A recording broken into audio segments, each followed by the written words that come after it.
Bismillahirrahmanirrahim. Assalamualaikum warahmatullahi wabarakatuh.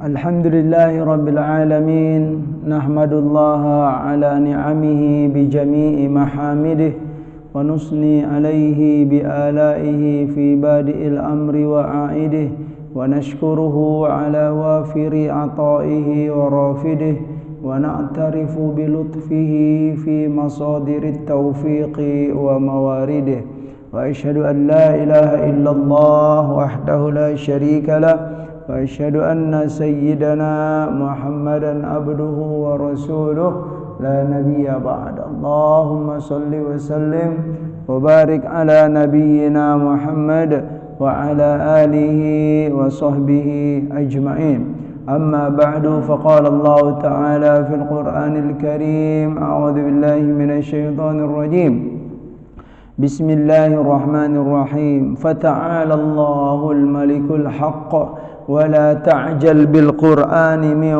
قبل أن يقضى إليك وحيه وقل رب زدني علما وقل رب زدني علما صدق الله العظيم. Bapak-bapak dan ibu-ibu jamaah yang dimuliakan oleh Allah Subhanahu wa taala, para ustadz, para guru, para orang tua kami yang sempat hadir di majelis yang mulia ini, bersyukur kehadirat Allah Subhanahu wa taala atas segala nikmat yang telah dikaruniakannya kepada kita, kepada kedua orang tua kita dan kepada seluruh hamba yang kita sayangi dalam hidup ini. Rabbi auzi'ni an ashkura ni'mataka allati an'amta 'alayya wa 'ala walidayya wa an a'mala salihan tarda wa adkhilni bi rahmatika fi ibadikas salihin. Amin. Salawat dan salam semoga selalu disampaikan oleh Allah Subhanahu wa taala lewat lisan kita masing-masing kepada baginda Nabi Muhammad sallallahu alaihi wasallam. Berbahagialah hamba yang selama hidupnya banyak membaca salawat dan salam kepada baginda Nabi. Berbahagialah hamba yang dalam hidupnya, yang selama hidupnya punya keinginan yang besar untuk menghidupkan sunnah-sunnah Nabi dalam kehidupannya. Dan setiap hamba yang di dalam hatinya ada iman, pastilah ia suka dan cinta membaca salawat dan salam kepada baginda Nabi. Itulah maknanya innallaha wa malaikatahu yusalluna 'alan nabi ya ayyuhalladzina amanu sallu 'alaihi wa sallimu taslima. Wahai orang-orang yang beriman, berselawat dan salamlah kalian kepada baginda Nabi Muhammad sallallahu alaihi wasallam, karena Allah dan para malaikatnya telah berselawat kepada baginda Nabi sallallahu alaihi wasallam. Baiklah jamaah sekalian, di pertemuan yang lalu kita baru masuk muqaddimah. Alhamdulillah, muqaddimah yang pertama. Insyaallah kita hari ini masih muqaddimah yang kedua, gitu Pak ya. Jadi jangan mikir ya Pak Ustaz kapan selesainya gitu, muqaddimah terus gitu. Iya, memang begitu Pak. Nuntut ilmu itu memang harus itu Pak. Ternyata memang harus pelan-pelan dia. Nuntut ilmu itu ya terutama ilmu agama gitu Pak ya, dia nggak bisa didesak-desak atau dipaket-paket. Misalnya training ya 1 minggu, setelah 1 minggu itu langsung jadi ustadz gede gitu tuh ya. Atau 2 bulan tetap nggak bisa Pak ya. Misalnya mau training jadi ustadz nih 1 tahun, bukan ya. Itu bukan cara yang baik menurut sejarah. Iya, menuntut ilmu terutama ilmu agama itu ya ada istilah dalam dunia para ulama watulu zamanin ya, tulu zaman itu panjang, durasinya sangat panjang gitu. Durasinya sangat panjang. Dan bisa kita simpulkan durasi yang panjang itu adalah bisa dikatakan selama hidup. Nuntut ilmu itu dalam ilmu agama terutama gitu ya. Kalau ilmu-ilmu lain bisa lah gitu ya, komputer gitu kan seminggu jadi itu bisa insyaallah. Tapi kalau ilmu agama ini nggak bisa tuh. Wa tulu zamanin. Tulu zamanin itu apa? Bisa dimaknai bertahun-tahun, bisa juga sepanjang masa. Selagi kita masih hidup, kita diperintahkan untuk menuntut ilmu. Karena dalam menuntut ilmu itu sebenarnya itu selain kita belajar, kita juga termasuk latihan-latihan gitu loh. Gitu loh. Dia memang istilahnya menuntut ilmu agama itu memang tidak ada batasnya. Kita teringat ada sebuah pesan dari Al-Imam Ibnul Mubarak tentang menuntut ilmu ini ya. Apa kata beliau? La yazalul mar'u aliman ma talabal ilm wa idza dhanna annahu qad alim faqad jahil. Ini kaidah yang sudah diakui oleh para ulama gitu ya. Seseorang itu masih dianggap dia berilmu, kata Al-Imam Ibnul Mubarak. Terkenal sekali beliau ini. Seseorang itu dalam Islam dia masih dianggap menjadi orang yang berilmu selagi dia mau menuntut ilmu, Pak. Jadi menuntut ilmu itu nggak putus-putus. Ya, selesai S1 berhenti nuntut ilmu agama. Itu berarti ketika kita berhenti itu faqad jahil. Sungguh kita telah berbuat kebodohan. Ya, terutama ilmu agama. Jadi apa? La yazalul mar'u aliman ma talabal ilm. Seseorang itu masih dianggap dia berilmu selagi dia masih mau menuntut ilmu ya.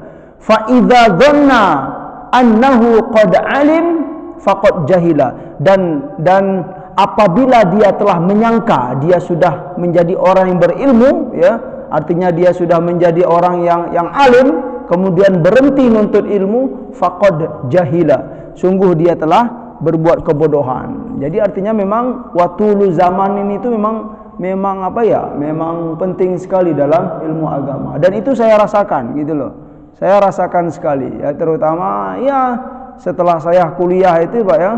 Ya kalau kuliah kan alamnya beda gitu.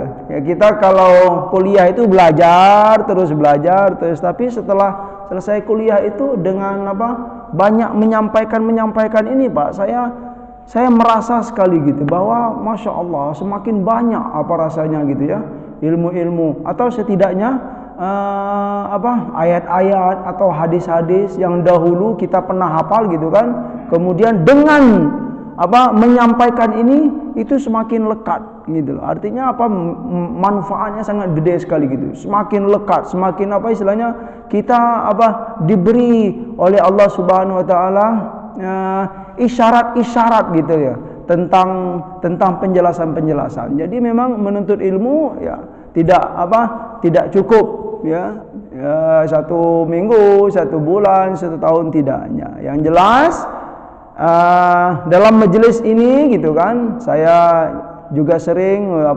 menyampaikan di banyak majelis, jangan anggap majelis kita ini istilahnya antara guru dan murid. Sungguh tidak Bapak Ibu ya. Jadi kita itu hanya membacakan saja hadis-hadis Nabi SAW gitu kan. Saya ini bukanlah guru tetapi hanya menyampaikan saja gitu loh. Jadi ya kita duduk-duduk, kemudian kita mendengarkan hadis Nabi, kemudian makna-makna dari hadis Nabi, kemudian isyarat-isyarat dari hadis Rasulullah sallallahu alaihi wasallam. Nah, masih teringat jamaah sekalian, status kita itu jadi apa kemarin? Yang dalam dunia hadis? Yang pertama thalibu hadis, yang naik tingkat jadi apa Pak? Al-muhaddis, naik tingkat jadi al-hafiz, naik tingkat jadi al-hujjah, naik tingkat lagi menjadi al-hakim, yang paling tinggi dalam dunia hadis. Kalau thalibul hadis itu ya insyaallah kita ini termasuk. Saya ini termasuk insyaallah dengan izin Allah gitu ya. Paling tidak itu Pak, saya yang kita yang menyampaikan, kami yang menyampaikan, kemudian kita yang mendengarkan, insyaallah itu dapatlah status thalibu hadis. Thalibu hadis itu orang-orang yang suka mendengarkan hadis, membaca hadis, kemudian mendengarkan penjelasan dari hadis. Nah, itu thalibu hadis. Nah, kalau yang kedua naik tingkat lagi Al-muhaddis. Al-muhaddis itu adalah ahli hadis. Dia bukan hanya mendengarkan saja, paham saja, bukan hanya itu, tetapi dia sudah mulai menghafal hadis, kemudian belajar tentang rijalul hadis, kemudian ulumul hadis, dia belajar tentang mana yang yang sahih, mana yang dhaif, ini kenapa menjadi dhaif, kemudian yang dhaif itu bisa menjadi apa lagi? Bisa menjadi kuat, kenapa dia menjadi kuat? Ya, itu sudah bahasan-bahasan apa Pak? Al-muhaddits. Al-muhaddits itu ya selain dia belajar makna-makna hadis atau tafsirul hadis, dia juga mempelajari ulumul hadis dan beserta kelengkapan-kelengkapannya, dan juga mulai menghafal hadis. Nah, kemudian untuk menghafal naik menjadi apa? Al-hafiz. Al-hafiz ini sudahlah thalibul hadis, kemudian al-muhaddis. Nah, cuman para ulama sudah memberi batasan al-hafiz, gelar al-hafiz atau status al-hafiz ya. Dalam ilmu hadis itu orang yang hafal berapa ribu Bapak? 100.000 dulu Pak. Iya, 100.000 hadis ya baru dapat gelar al-hafiz. Al-ustad siapa Pak? Ustad? Ya, Ustaz Didin. Ustaz Didin al-hafiz gitu kan. Gitu ya. Al-hafiz itu maknanya bukan hafal Al-Qur'an ya. Tolong diingat lagi ya. Dalam dunia para ulama itu makna al-hafiz itu bukan yang hafal Al-Qur'an, tetapi hafal hadis, Pak. Ya, kalau di kita kan hafal Al-Qur'an ya, disebut orang sudah hafal Al-Qur'an disebut al-hafiz. Tapi kalau di dunia para ulama ya, terutama ya di di Timur Tengah dan negara-negara Islam yang terkenal ya, al-hafiz itu adalah yang hafal hadis, dan jumlahnya bukan sedikit, 100.000. Nah, kira-kira gimana Ustaz Didin? Ya, berapa tahun kira-kira mau ngapa? 100.000, subhanallah ya. Al-hafiz seperti Ibnu Hajar ya, Imam Nawawi dan lain-lain lah, Imam Suyuti ya, subhanallah. Itu orang-orang yang al-hafiz, yang cerdas sekali gitu Pak ya.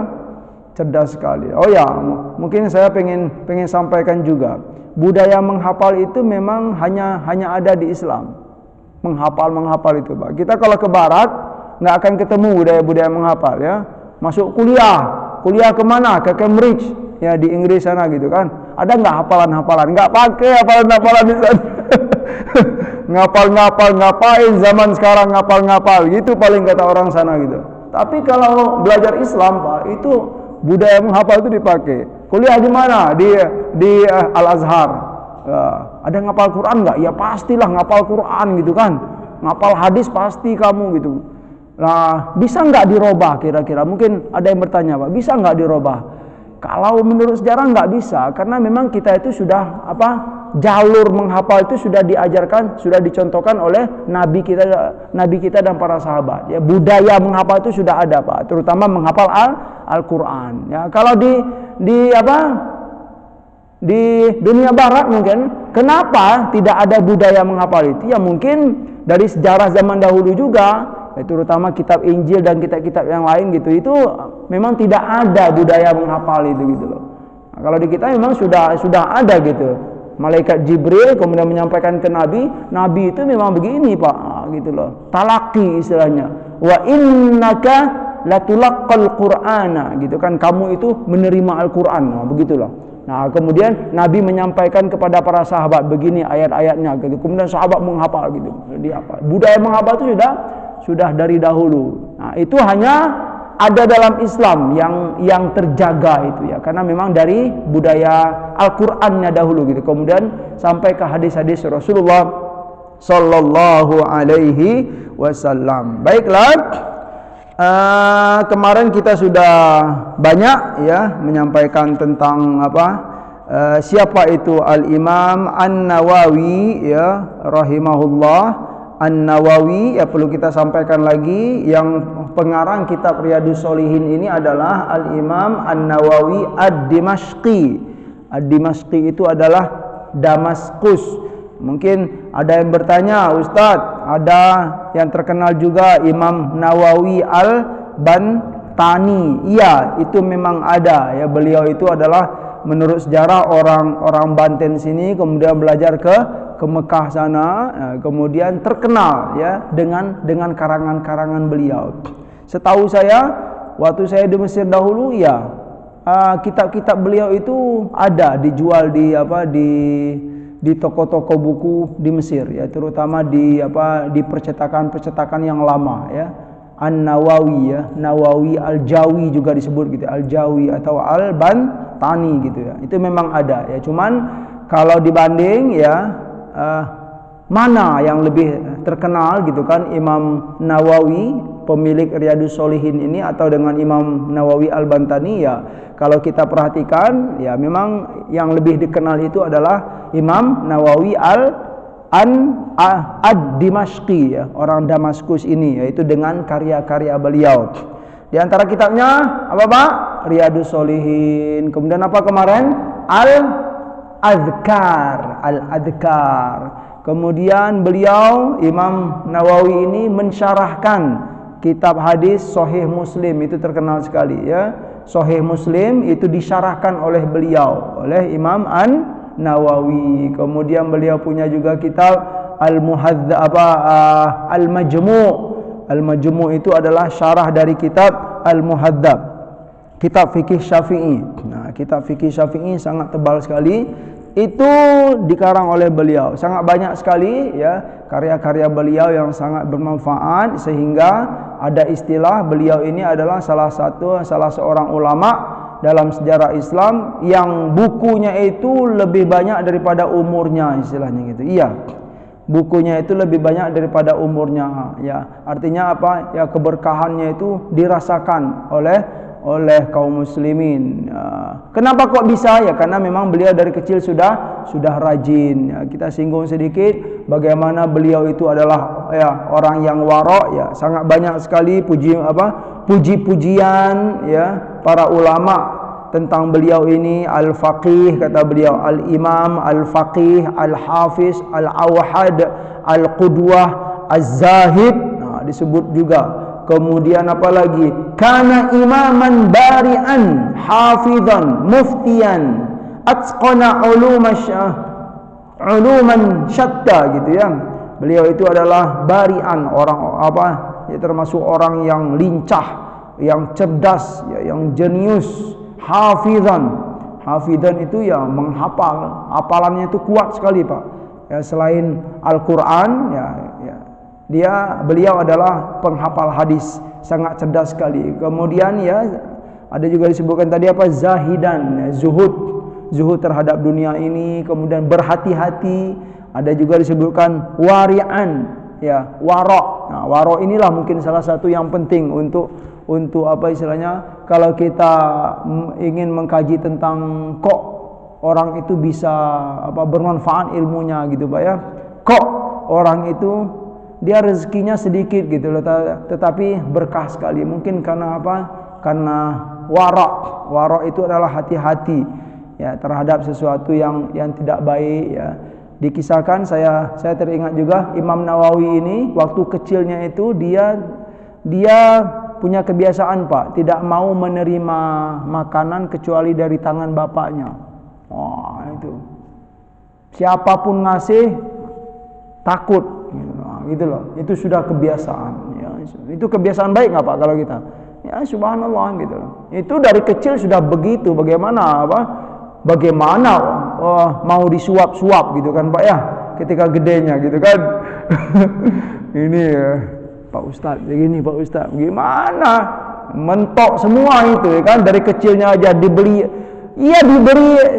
oleh orang sesuatu yang halal gitu, yang halal, kue atau permen lah kalau kayak kita zaman sekarang, seperti anak-anak. Beliau tuh gini loh Pak ya, agak khawatir gitu loh. Dia hanya mau menerima ya sesuatu itu dari bapaknya, karena sudah diyakini ya orang tuanya itu soleh ya, baik insya Allah kalau diterima dari bapaknya. Itu yang salah satu ya keberkahan lah kalau menurut kita gitu kan. Kenapa ilmu beliau berkah ya, dan itu ya semoga menjadi pelajaran lah bagi kita. Terakhir safara li ziyarati maqdis, li ziyarati baitil maqdis wa ada ila nawa famarida inda walidihi wa mata fi rajab sanah 76 wa 600.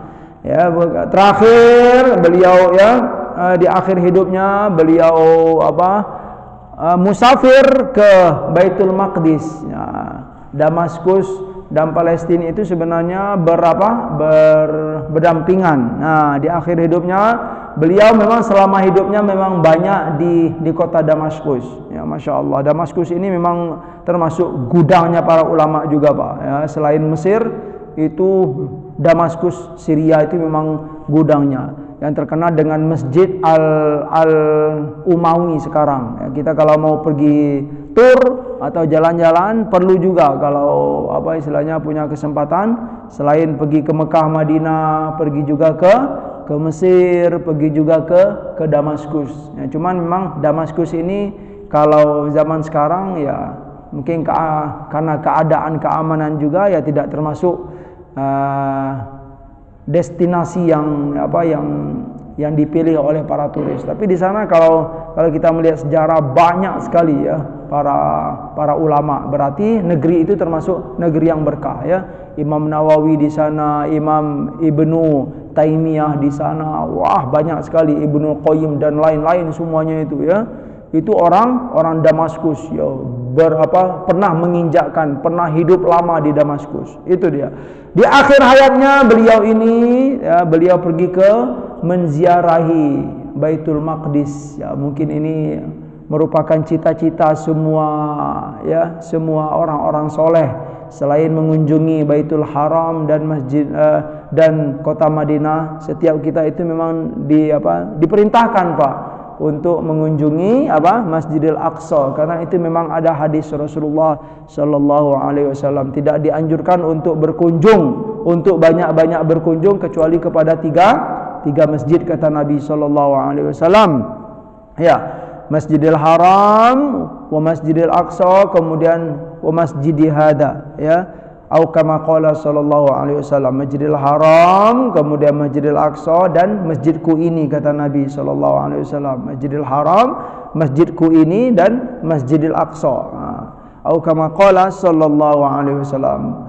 Sempat mengunjungi Masjidil Aqsa, setelah balik wa ada ila Nawa. Nah, setelah itu beliau kembali ke kampungnya, bukan ke Damaskus, bukan ke Damaskus. Jadi kampung beliau itu bernama An-Nawa. Makanya beliau ini digelar dengan Nawawi. Nawa sebuah kampung yang ada di negeri Syam sana.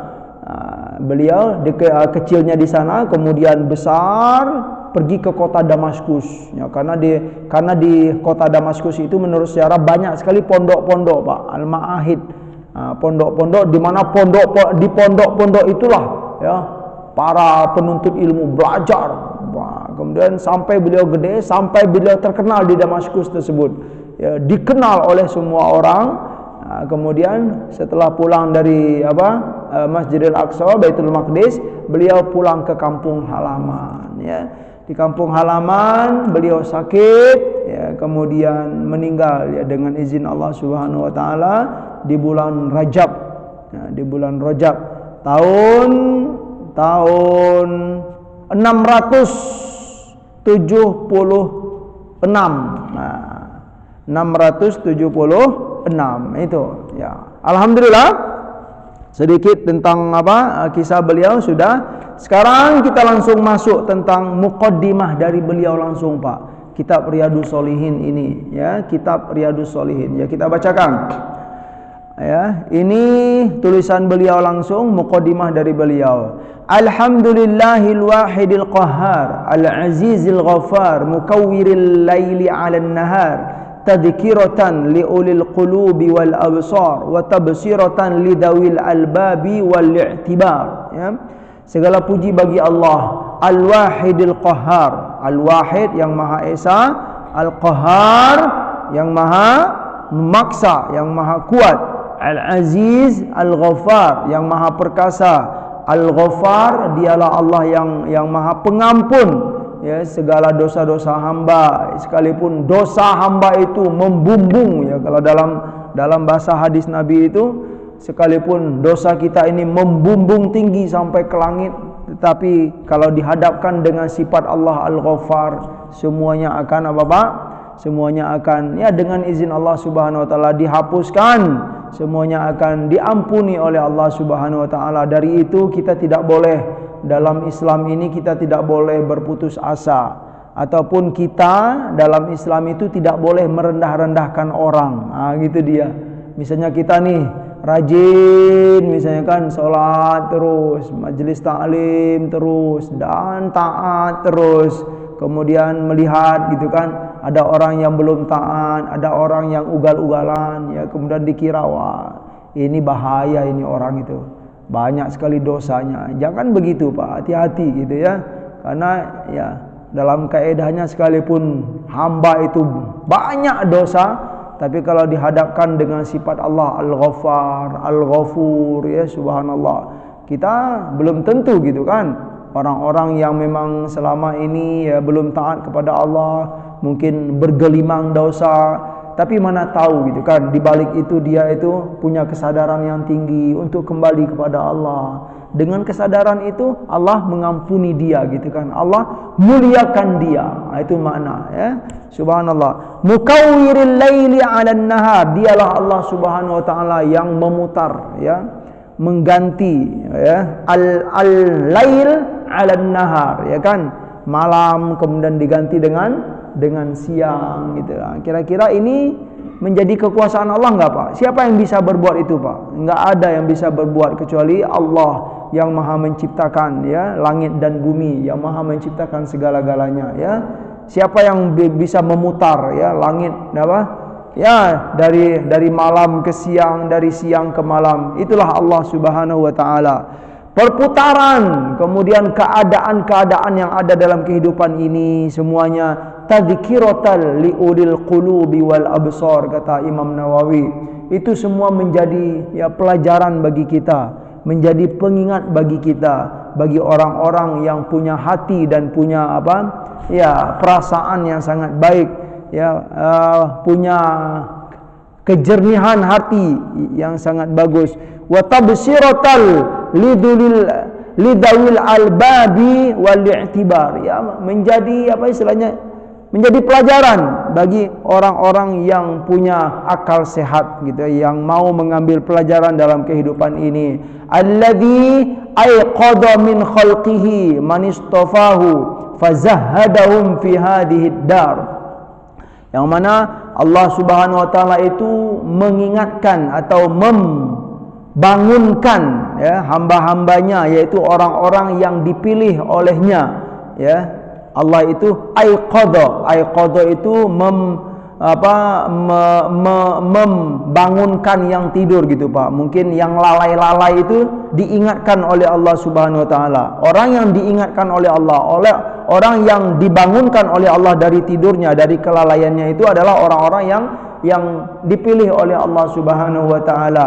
Karena dia dipilih oleh Allah Subhanahu wa taala, fazahhadahum fi hadhihi dar, lalu Allah berikan dalam hati mereka itu rasa zuhud Pak, selama di dunia ini gitu kan. Wa syaghalahum bi muraqabatihi wa idamatil afkar, ya, karena tumbuh dalam hati hamba-hamba yang dipilih oleh Allah tadi rasa zuhud terhadap dunia, lalu mereka itu disibukkan oleh Allah Subhanahu wa taala dengan apa? Muraqabatihi, ya, disibukkan dengan apa? Istilahnya muraqabah itu pantauan Allah Subhanahu wa taala, wa idamatil afkar, dan apa istilahnya merenungkan, apa istilahnya idamah itu langgeng Pak, suka merenungkan hikmah-hikmah dalam kehidupan gitu loh. Suka sekali mengambil hikmah-hikmah, menghayati ya segala yang terjadi selama dalam hidup ini itu. Wa mulazamati al-itti'ad wal iddikar ya, dan selalu untuk mengambil nasihat ya, menerima nasihat dan pelajaran-pelajaran yang ada. wa waffaqahum lid-da'bi fi ta'atihi. Lalu hamba-hamba yang dipilih oleh Allah itu Allah beri taufik ya kepada mereka untuk melangkah dalam ketaatan kepadanya ya. Taufik itu adalah kekuatan dari Allah Subhanahu wa taala untuk menjalankan ketaatan ya. Ada istilah taufik dan hidayah apa ya. Kalau hidayah itu petunjuk atau sinyal-sinyal baik atau insting kalau bahasa kitanya gitu ya, petunjuk ya, arahan. Tetapi kalau hamba yang sudah diberi petunjuk tapi kalau belum diberi taufik oleh Allah itu belum maksimal. Jadi taufik itu penting ya Pak ya. Wa waffaqahum, waffaqa yuwaffiqu itu taufik artinya. Ya, setelah diberi petunjuk oleh Allah, Allah beri kekuatan untuk menjalani ya, untuk melangkah di jalan hidayah itu. Kekuatan untuk melangkah di jalan hidayah itulah disebut dengan taufik. Ada orang yang diberi hidayah tapi belum diberi taufik. Ya tahu saja gitu kan. Tahu saja taat itu bagus, kalau maksiat itu tidak bagus, tetapi dia tidak diberi kekuatan berarti belum maksimal. Dia tahu taat itu punya manfaat yang sangat baik sekali, tetapi tidak diberi taufik oleh Allah Subhanahu wa taala. Ya hanya tahu saja gitu loh, tidak bergerak untuk taat tadi. Nah, ini belum maksimal. Yang baik itu adalah diberi hidayah oleh Allah Subhanahu wa taala, kemudian diberi taufik oleh Allah Subhanahu wa taala. Terus wa ta'ahhub lidaril qarar. Ta'ahhub itu hamba-hamba yang dipilih oleh Allah tadi, Allah beri taufik untuk menjalankan ketaatan. Wa ta'ahhub untuk mensiapkan diri Kak. Ta'ahhub itu mempersiapkan diri lidaril qarar, untuk menghadapi daril qarar itu. Dar itu rumah, al qarar itu yang kekal. Artinya apa? Rumah yang abadi, yaitu rumah di akhirat nanti. Untuk mempersiapkan diri untuk menghadapi kehidupan yang kekal di akhirat nanti ya. Wal hadar mimma yuskhituhu wa yujibu daral bawar ya, dan memberi peringatan terhadap apa-apa yang dimurkai oleh Allah Subhanahu wa taala, dan dengan sesuatu yang dimurkai oleh Allah Subhanahu wa taala itu ya, itu akan membuat seorang hamba itu sengsara nanti di akhirat. Makanya diberi rambu-rambu oleh Allah selama di dunia ini. Ini jangan lakukan ya, jangan dekati ya, karena kalau kamu lakukan kamu akan sengsara nanti di akhirat nanti. Wal muhafadzah ala dzalika ma'a taghayyuril ahwali wal atwar ya, dan menjaga ya, segala sesuatu yang telah disampaikan tadi, taat ya, kemudian jauhi segala maksiat, jauhi segala larangan Allah, dan jaga itu ya, berjuang untuk menjaga itu ma'a taghayyuril ahwali wal atwar ya, di tengah-tengah perubahan ya. Al ahwal itu keadaan, wal atwar itu adalah ya masa dan generasi gitu. Artinya apa? Hidup ini memang berjalan Pak ya. Hidup ini berjalan, tetapi di tengah-tengah perjalanan tersebut ya kita berjuang untuk menjaga selalu dalam ketaatan. Itu yang diinginkan oleh Imam An-Nawawi. Terus ahmaduhu ablagha hamdin wa azkahu wa ashmalahu wa anmahu. Aku memuji Allah, kata beliau, aku memuji Allah sebaik-baik pujian dan sesuci-sucinya pujian dan sesempurnanya pujian. Itu kata beliau. Ahmaduhu ablagha hamdin wa azkahu wa ashmalahu wa anmahu ya. Selanjutnya wa asyhadu an la ilaha illallah al-birrul karim ar-raufur rahim wa asyhadu anna muhammadan abduhu wa rasuluhu wa habibuhu wa khaliluhu al-hadi ila siratim mustaqim ad-da'i ila dinil qawim salawatullahi wa salamuhu alaihi wa ala sairin nabiyyin wa ali kullin wa sairis salihin. Kata beliau, aku bersaksi tidak ada Tuhan selain Allah Subhanahu wa taala, al-birrul karim, yang maha baik, yang maha santun, yang maha memenuhi janji-janjinya, yang maha al-karim. Allah itu maha karim, yang maha dermawan, maha pemurah.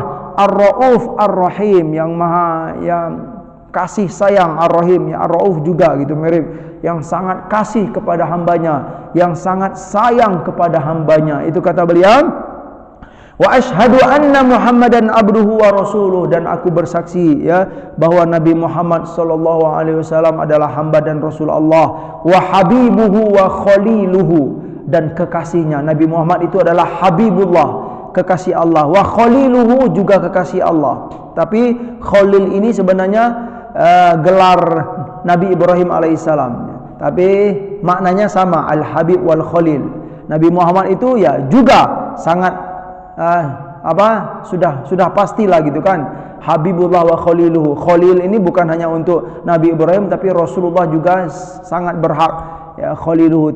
Cuman yang ada dalam Al-Quran itu iya, wat takhadallahu Ibrahima khalila. Nah, itu dalam surat An-Nisa. Allah telah menjadikan Ibrahim itu sebagai Al-Khalil. Iya. Nabi Muhammad habibuhu wa khaliluhu. Yang mana Nabi Muhammad sallallahu alaihi wasallam itu adalah al-hadi ila siratim mustaqim. Dia itu memberi petunjuk kepada ke jalan-jalan yang lurus, ke jalan yang lurus. Itulah Nabi Muhammad sallallahu alaihi wasallam. Kalau kita pikirkan, yang memberi petunjuk itu, yang memberi hidayah itu Allah atau Nabi, Pak? Nah, ini ada dua bahasannya. Jadi pada dasarnya, pada hakikatnya adalah hidayah itu hanya datang dari Allah Subhanahu wa taala. Tetapi dalam Al-Qur'an banyak juga kita temukan wa innaka latahdi, kata Allah Subhanahu wa taala. Wahai Muhammad, sungguh kamu itu orang yang memberi petunjuk kepada umatmu. Artinya apa? Petunjuk itu memang ada dua. Yang pertama dari Allah Subhanahu wa taala, yang kedua hidayah itu memang harus dijemput. Nah, dijemput itu ya diantaranya dengan menghadiri majelis-majelis ilmu. Itu akan ini menjadi sarana untuk mendapatkan hidayah. Mendengarkan nasihat-nasihat Nabi itu adalah jalan untuk hidayah. Jadi hidayah memang dari Allah, yang pertama mutlak dari Allah, yang kedua itu memang dari arahan-arahan Rasulullah sallallahu alaihi wasallam. Karena Allah sudah menyatakan Nabi Muhammad itu adalah memberi petunjuk arahan ke jalan yang lurus. Jadi kalau kita ingin mencari jalan yang lurus, tempuhlah gitu kan, dengarlah nasihat-nasihat Nabi kita, berjalanlah di atas arahan Nabi Muhammad sallallahu alaihi wasallam. Ad-da'i ila dinin qawimin, yang mengajak kepada agama yang lurus, yang kuat ini. Salawatullahi wassalamuhu alaihi, salawat Allah dan salamnya kepada Nabi sallallahu alaihi wasallam, wa ala sairin nabiyyin, dan atas seluruh para nabi, wa ali kullin, dan keluarga setiap mereka, ya, setiap siapa saja keluarga Rasul itu perlu dihargai, keluarga para nabi dan Rasul yang lain semuanya, ya, kita orang Islam,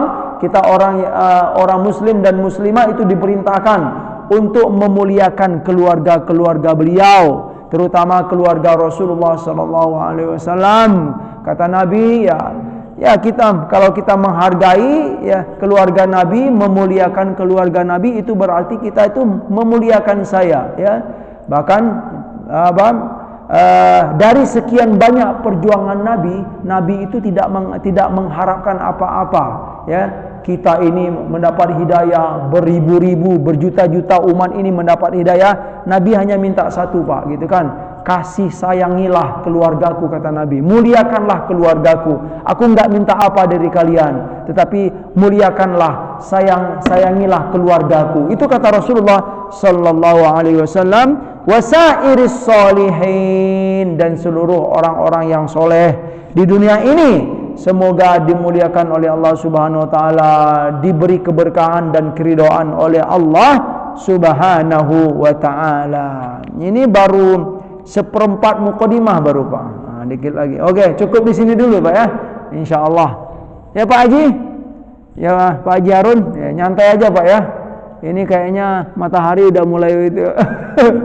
Iya. Ya, enggak apa-apa. Baru seperempat mukadimah, insyaallah, mudah-mudahan. Kalau ada yang mau bertanya silakan, ya. Ya jamaah sekalian, mungkin cukup di sini dulu kita sampaikan wasairis solihin, kata Imam Nawawi. Berarti kita masih di muqaddimah dari Imam An-Nawawi rahimahullah. Kita cukupkan di sini dulu. Kalau ada yang mau bertanya, dipersilahkan. Ya Pak, Masya Allah.